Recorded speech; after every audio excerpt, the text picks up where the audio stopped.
खास खबरें बेबाक अंदाज, नई दुनिया लाइव।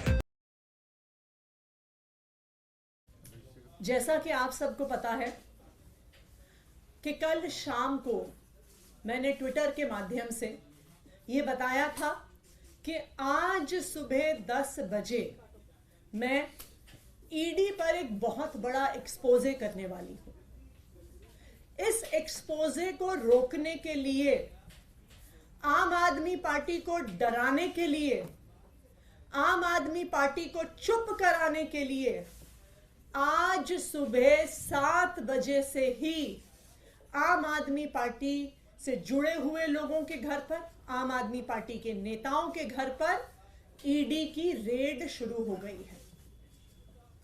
हमारे सांसद और आम आदमी पार्टी के ट्रेजरर एनडी गुप्ता जी के घर पे रेड हो रही है। ऐसा सुनने में आ रहा है कि उनके पीए के घर पे रेड हो रही है।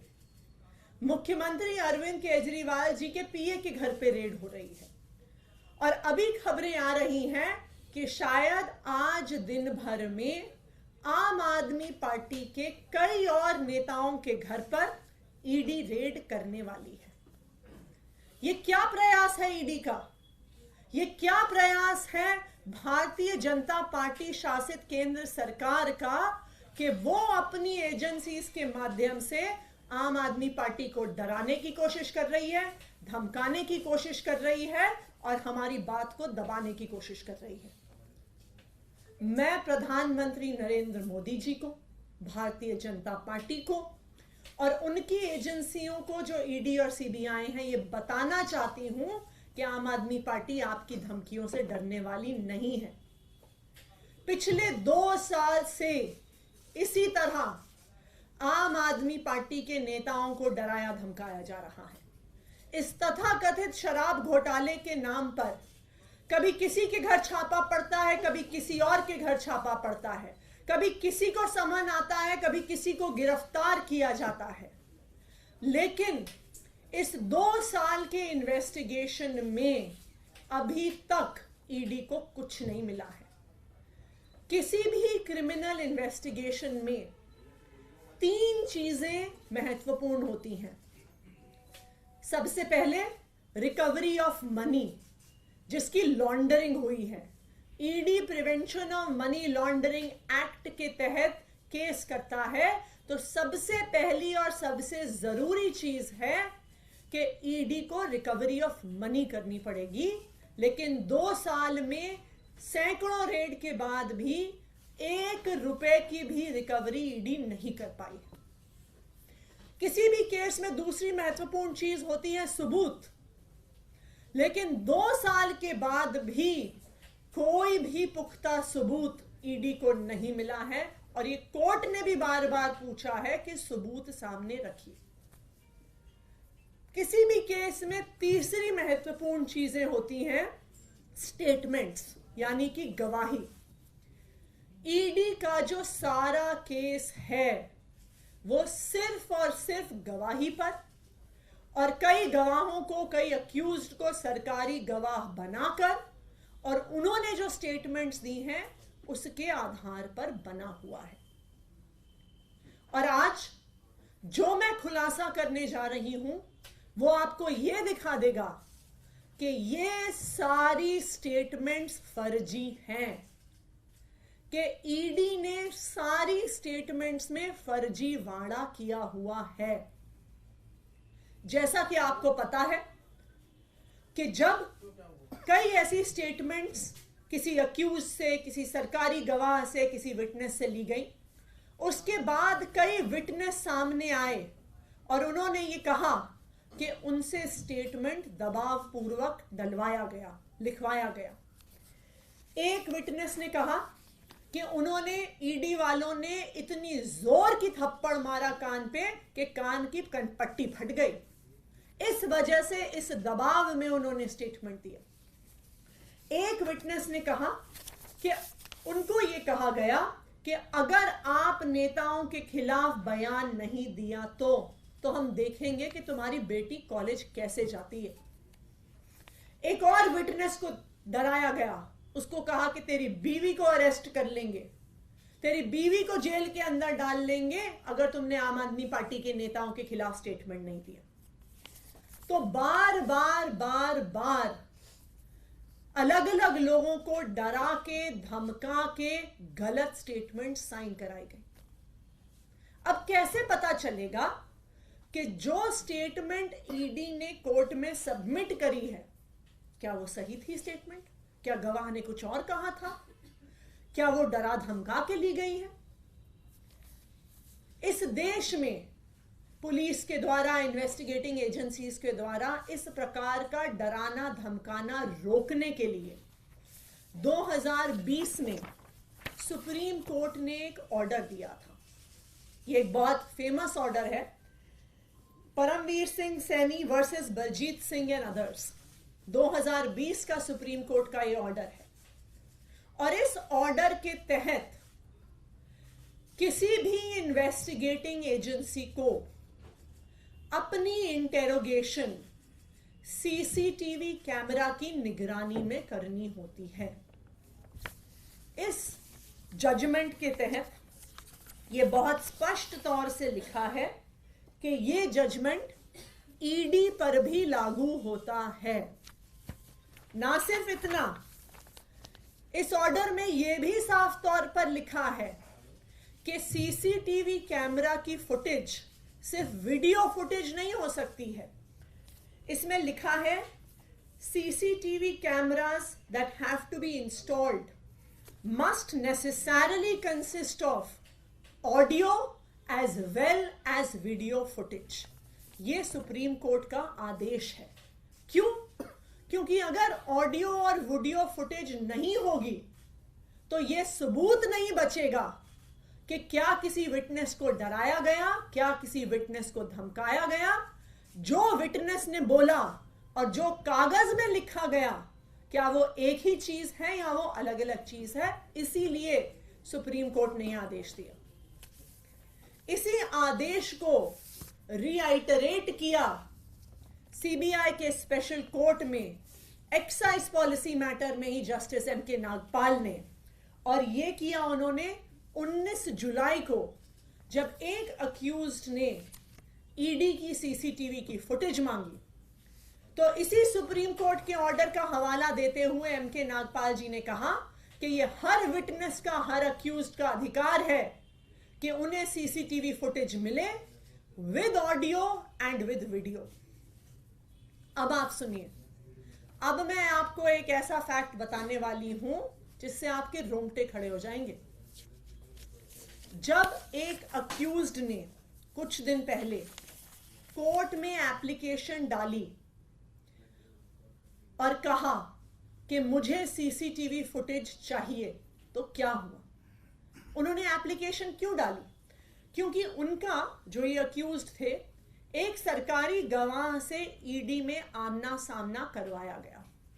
उस आमने सामने में सवाल जवाब हुए, स्टेटमेंट्स दी गई, अक्यूज्ड द्वारा दी गई, सरकारी गवाह द्वारा दी गई। इस पूरी प्रक्रिया में उस कमरे में एक सीसीटीवी कैमरा लगा हुआ था। यह पूरी प्रक्रिया सीसीटीवी कैमरा की निगरानी में हुई। लेकिन जब वो स्टेटमेंट कोर्ट में जमा कराई गई तो अक्यूज्ड ने देखा कि जो बात कमरे के अंदर हुई थी और जो बात कागज पर आई है वो दोनों अलग अलग हैं। और इसीलिए इस केस के उस अक्यूज्ड ने सीसीटीवी फुटेज के लिए एप्लीकेशन डाली। और आपको पता है, जब ईडी ने वो फुटेज दी तो उन्होंने उस फुटेज का ऑडियो डिलीट कर दिया।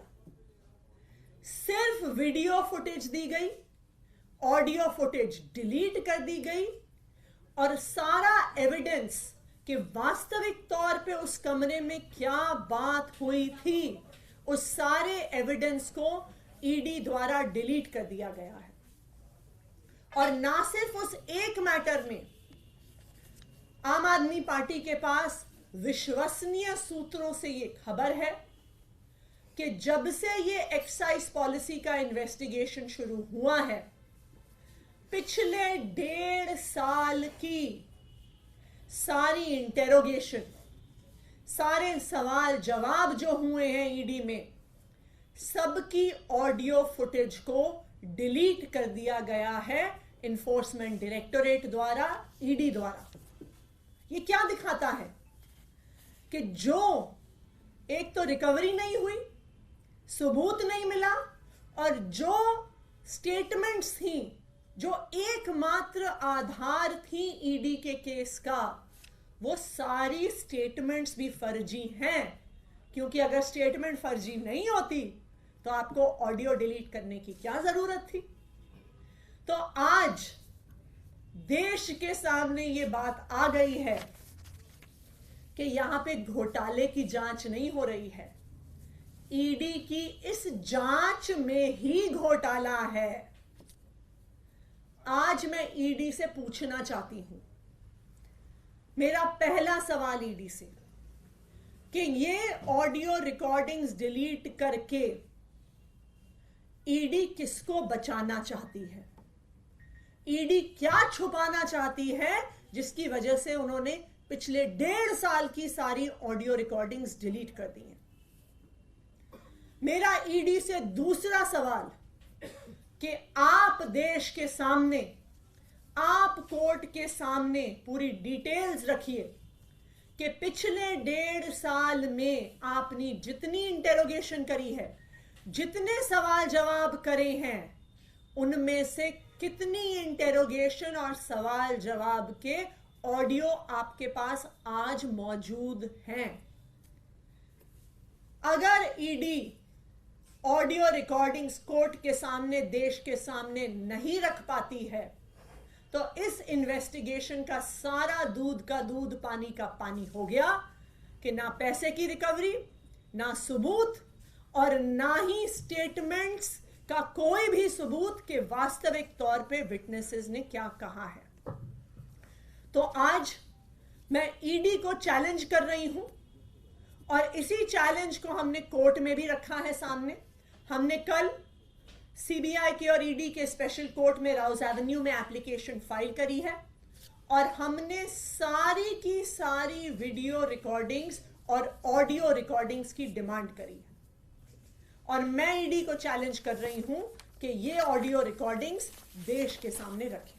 Thank you. मैम, तो आप ये कहना चाहते हैं कि कल आपने इसकी शिकायत की, कोर्ट के सामने अपनी बात रखी है, तो यही वजह है कि आज छापे हो गए? ये बिल्कुल साफ है कि आज ईडी का ये खुलासा होने वाला था। इस खुलासे को लेकर कल शाम से ही ईडी वाले डरे हुए थे।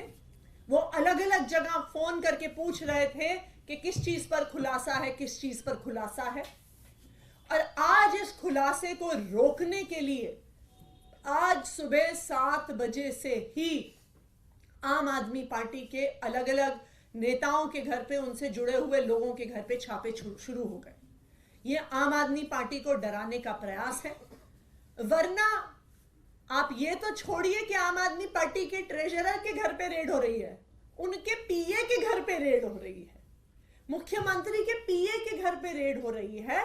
तो ये बिल्कुल साफ है कि एजेंसीज को सिर्फ डराने और धमकाने के लिए इस्तेमाल किया जा रहा है। नाम बता सकते हैं कि किसने ये ऑडियो और वो मांगी थी और फिर ऑडियो नहीं मिली है? क्योंकि अभी एक वीडियो आया था जिसमें संजय सिंह ये कहते हुए दिख रहे थे। ये एक केस में अक्यूज्ड है, वो डिटेल्स हम आपको प्रोवाइड कर देंगे। जिन्होंने एप्लीकेशन डाली थी, जब उनको पता चला कि आमने सामने का जो स्टेटमेंट है वो एक्चुअली वहां की बातचीत से अलग था।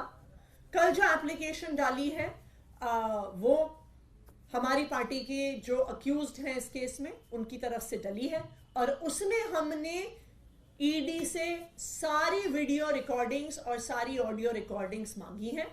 और अगर ईडी ऑडियो रिकॉर्डिंग्स नहीं दे पाती है तो फिर इस सारे केस के दूध का दूध और पानी का पानी हो जाएगा कि ना रिकवरी, ना सबूत, और ना ही स्टेटमेंट्स की ऑडियो रिकॉर्डिंग ईडी के पास है। You have come across one such case, or there are multiple cases where audio recordings are not available? एक केस में यह साबित हो गया है कि ऑडियो डिलीट हो गया है, और हमें विश्वसनीय सूत्रों से यह पता है कि सारे इंटेरोगेशंस का ऑडियो डिलीट कर दिया गया है ईडी के द्वारा, लेकिन अभी बिल्कुल सच सामने आ जाएगा। जो हमने एप्लीकेशन फाइल करी है उसमें देखते हैं, अगर ईडी ऑडियो नहीं दे पाती है तो ये बिल्कुल साफ है कि स्टेटमेंट्स का भी उनके पास